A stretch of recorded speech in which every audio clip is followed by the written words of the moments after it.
বাংলাদেশের মানুষের কাছে আসে বলবে ইসলামের কথা, আর ভারতের সাথে গোপন বৈঠক করে বলবে শরিয়া চাই না। বাংলাদেশের মানুষের কাছে ভোটের মাঠে বলবে আমি ইসলামের কথা, আর গোপনে আমেরিকার সাথে খাতির করতে চাইবে ইসলামের প্রশ্ন পিরসাদ চরমনায় ওই মুনাফিকদেরকে সাথে নেবে না। এখন যেভাবে শরিয়ার জন্য লাফালাফি করছেন সেটা আওয়ামী লীগ আমলে বলেননি কেন? তখন স্লোগান দিতেন আওয়ামী আমলে যে আমরা আওয়ামী লীগ হটায়া শরিয়া বাস্তবায়ন করব, তখন তো খুব জামাই আদরে ছিলেন, তখন স্লোগান দেননি কেন?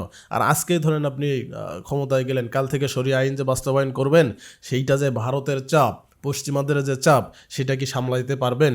এই আপনাদের মতো কিছু আলেম, কিছু দলের কারণে দেখুন মিশরের মুসলিম ব্রাদারহুড তারা যখন ক্ষমতায় গেলেন, এইরকম একটি দল একজন আলেমের চাপাচাপের কারণে তারা যখন শরিয়ার দিকে গেল, ক্ষমতাও হারাইতে হলো, জীবনও দিতে হলো, হাজার হাজার মানুষের রক্তে মিশর লাল হয়ে গেল।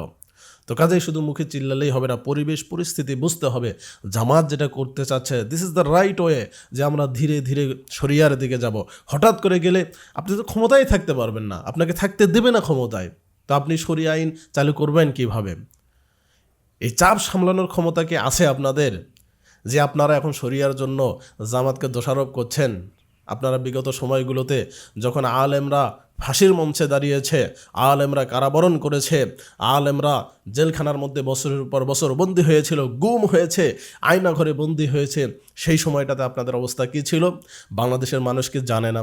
সেই সময়টাতে একদিনের জন্য কারাবরণও করেননি, একদিনের জন্য একটা হুমকি ধামকিও পান নাই আওয়ামী লীগ থেকে। আপনারা জামাই আদরে ছিলেন। তো সেই আপনারা এখন শরিয়ার জন্য এত লাফালাফি কেন করছেন? বাংলাদেশের মানুষ কি বোঝে না? ওই দুই একটা সিটের জন্য মনে করছেন যে একটু মানুষের সিম্পেথি নিয়ে দুই একটা সিট নেব, তো দুই একটা সিটের জন্য আর একটা দলের যে ক্ষতি করতে আপনারা চাচ্ছেন, এটা মোটেই উচিত নয়।